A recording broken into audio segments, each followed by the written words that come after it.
नमस्कार. जय महाराष्ट्र. राज्याच्या स्थानिक स्वराज्य संस्थांच्या निवडणुकात शिंदेंची झाली गोची.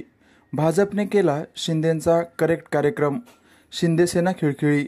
पदाधिकाऱ्यांसहित कार्यकर्त्यांनी दिला शिंदेंना डच्चू.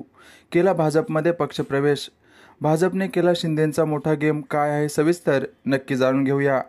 आगामी स्थानिक स्वराज्य संस्थांच्या निवडणुका जवळ आल्या आहेत. त्यात नगरपरिषद तसेच नगरपंचायत निवडणूक येत्या 2 डिसेंबरला होत असताना स्थानिक राजकारणात मोठा फेरबदल होत असताना त्याचा मोठा फटका उपमुख्यमंत्री एकनाथ शिंदेंना बसताना दिसत आहे.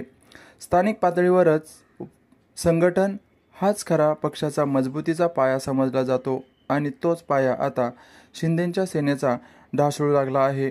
त्यामुळे येत्या निवडणुकात शिंदेंना त्याचे परिणाम सोसायला लागतील यात शंका नाही. मुख्यमंत्री देवेंद्र फडणवीस आणि उपमुख्यमंत्री एकनाथ शिंदे यांच्यात करार होऊन पक्षांतर्गत पक्षप्रवेश होणार नाहीत असं ठरलं असताना देखील मात्र पक्षप्रवेश थांबताना दिसत नाहीत.